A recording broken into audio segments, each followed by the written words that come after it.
The story begins with a cheerful family out in the middle of the Caribbean Sea, celebrating young Ben's birthday. Everything seems perfect: laughter, sunshine, and calm waves. Julia, Ben's mother, dives into the sea for a swim while Tom, her husband, stays on the boat fishing with their son. But soon, the peace is shattered. Julia suddenly senses something massive moving beneath her, circling her like a predator. Before she can react, something unseen grabs her and drags her down into the depths. The instruments on the boat start glitching, but Tom and Ben are too focused on their fishing to notice. Underwater, Julia struggles to free herself, shouting for help, her voice swallowed by the ocean. She feels a strange pull, as if the water itself is moving backward. Tom finally realizes something is wrong when he sees Julia's figure sinking below. Without hesitation, he dives in to save her. Meanwhile, Ben quickly starts the boat's engine, steering it toward them. Together, they manage to pull Julia out of the water, and Cassie, their daughter, helps drag her back aboard. Julia gasps for breath, shaken but alive. Once the danger passes, Tom's relief turns into anger. He scolds Cassie for not paying attention, reminding her that someone always needs to watch over the swimmer. "What if something had happened to your mom?" he snaps. Cassie, feeling guilty, apologizes quietly, and the family tries to move on, resuming Ben's birthday celebration. But just as the mood starts to lighten again, Cassie's phone rings. It's her boyfriend. Behind him, she notices something terrifying: a massive storm approaching the city. Her expression changes. She warns her parents, realizing they're far from any safe harbor. Concern spreads among them as they quickly start checking the boat's safety systems. While checking the boat's safety systems, the family notices something strange: dozens of whales and sharks circling their vessel. Tom immediately understands what that means. Whales behave like this only when a massive storm is approaching. The realization hits them: a deadly storm is on its way. But before they can prepare, they have another problem to deal with: the sharks. Suddenly, the boat jerks violently, throwing everyone off balance. Tom grabs his gear and dives in to inspect the damage. Under the surface, he sees a deep dent torn into the hull, definitely caused by something huge, likely a great white shark. He resurfaces injured and bleeding. Julia rushes to patch up his wounds, stitching him up as best as she can. Tom grimly tells the others that with the damage below, the boat can't move any farther. Their only hope now is to call for help. But when they try, the radio and satellite phones are dead. No signal, they're completely cut off. Tom checks their supplies next. 4 days worth of drinking water. That's all. No extra food. Still, there's one bit of hope: they're on a shipping route. If they're lucky, a passing vessel might spot them before it's too late. Just then, a thunderous noise echoes across the sea. They rush outside and see something massive moving toward them. A glowing object crashing down from the sky. A meteor. It's heading straight for their boat. Tom quickly tries to restart the engine, but the strain destroys it completely. Their boat stalls just as another meteor plummets toward the water. With no escape left, Tom orders everyone below deck. They grab life jackets and brace for impact. The sky explodes in blinding light, followed by a deafening roar. Then, silence. When they finally regain consciousness, the family realizes they're still alive, battered and bruised but breathing. When the family wakes up, they're stunned to discover a massive hole in their boat. Yet strangely, no water is entering. Confused, they step outside and are met with a sight that defies all logic. The endless blue sea they had known is gone. Around them lie dead fish scattered across dry, rocky ground, and the boat now rests in the middle of what looks like a jagged alien landscape. It feels as if they've landed on another planet. The ocean has completely vanished, replaced by towering cliffs and deep craters stretching to the horizon. Shocked, Tom pulls out his compass, hoping for some clue, but it spins wildly. That's when he realizes something unthinkable. The Earth's poles have shifted. The North Pole has swapped places with the South, flipping the planet's balance. Tom explains that because of this, the ocean water must have drained toward new low points on Earth, leaving behind dry seabeds where the sea once roared. The terrifying part? Anyone who was on land when this happened likely didn't survive. Cassie, overwhelmed with fear, locks herself inside the cabin, trembling. Julia tries to comfort the children, while Tom releases Ben's birthday balloons into the sky, a desperate signal, hoping someone, somewhere, might see them. Still, Tom refuses to give up. He turns on the radio, expecting silence. But to his shock, a voice answers. It's a ship, Captain. The man explains that he's inside a submarine and that he's been witnessing the same catastrophic shift. He confirms Tom's suspicion. The Earth's magnetic poles have reversed, but there's a sliver of hope. The poles will return to their normal positions in about a week. That means the ocean will come rushing back. But when it does, its waves will be unimaginably powerful. The captain's voice crackles through the radio, calm but urgent. He tells Tom there's only one way to survive the returning ocean: find higher ground before the water comes crashing back. The higher you climb, the longer you'll live, he warns. Julia doesn't waste a second. She tells the kids to start packing whatever they can, but Tom has another idea. He asks the captain if his children can take refuge inside the submarine, a place far safer than anything above ground.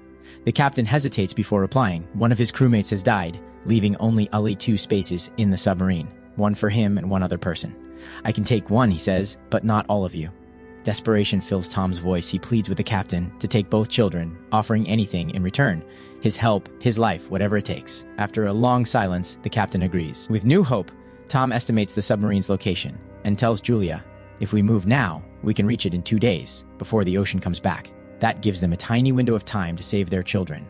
The next morning, the family sets off across the barren seabed, dragging supplies and hope in equal measure. But as they prepare to leave, Tom spots a lone man in the distance, limping toward them with a dog by his side. The man looks injured and weak, so Tom approaches carefully and offers him water.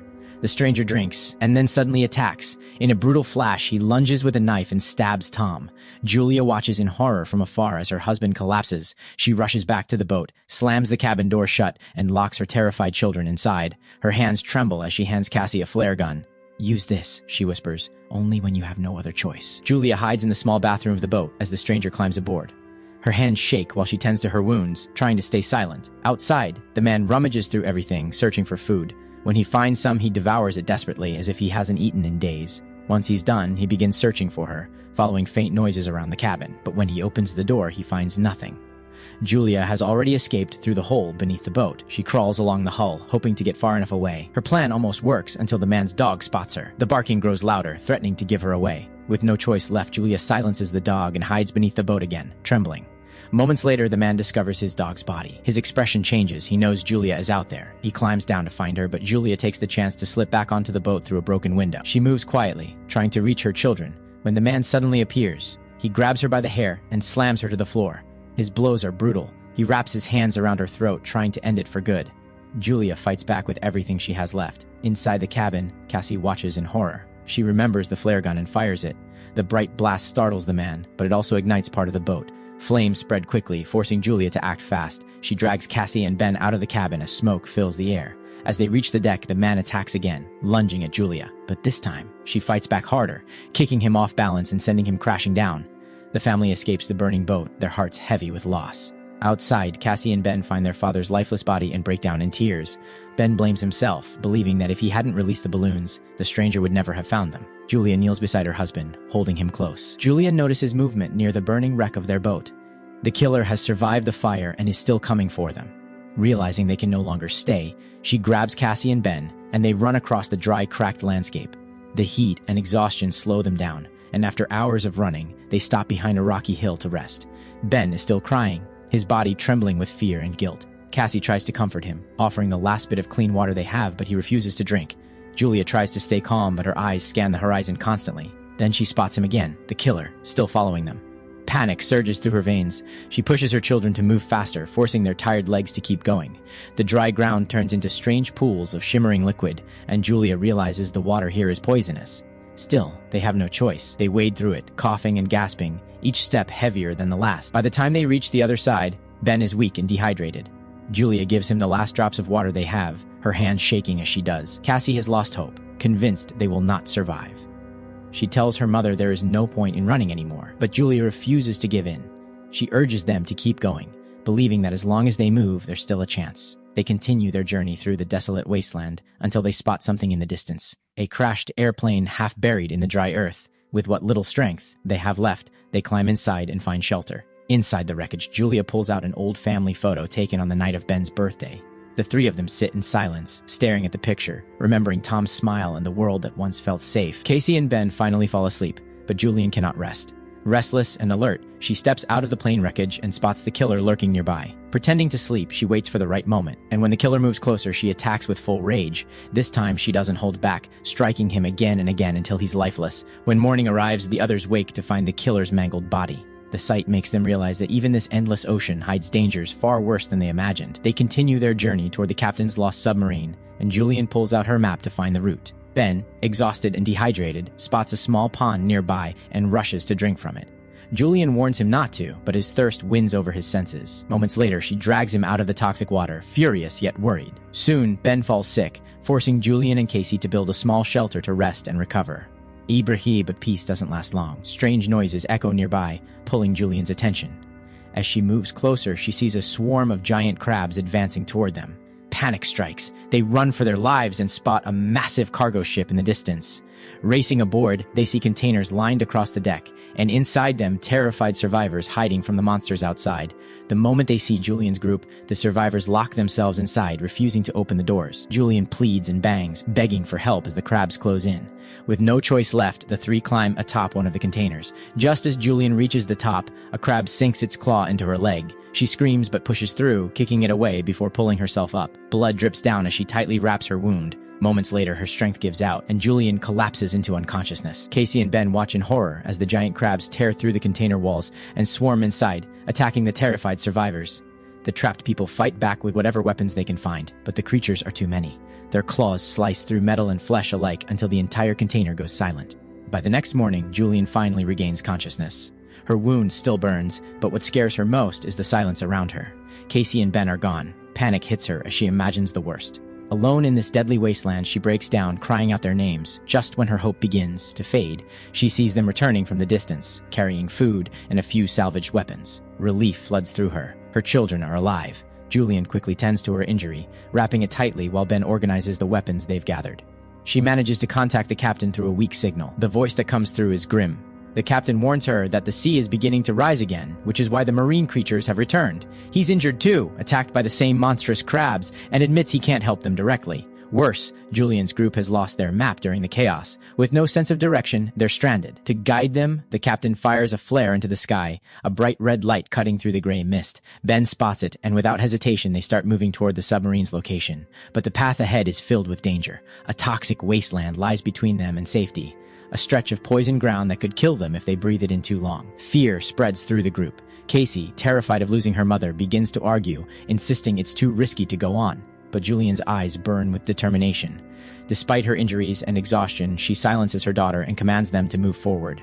There's no turning back now. As they push forward through the wasteland, fate turns cruel once again. Without warning, a landslide crashes down the mountainside.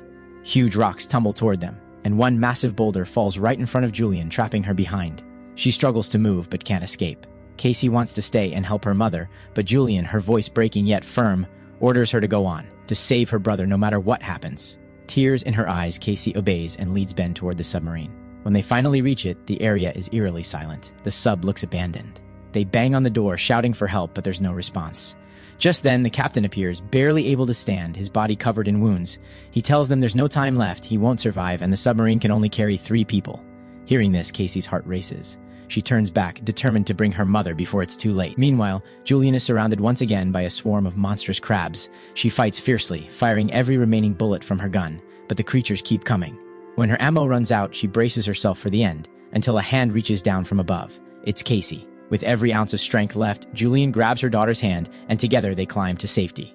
The 3 of them rush toward the submarine, slamming the hatch shut behind them as the swarm crashes against the metal walls. Outside, the sea begins to roar. A monstrous wave rises in the distance, towering above everything. It crashes into them with terrifying force, sending the submarine tumbling. Darkness swallows everything. When Julian wakes, silence surrounds her. The submarine is no longer underwater. It has been carried by the massive wave into what used to be a city, but the city is gone. Everything is destroyed, lifeless, and buried under water and debris.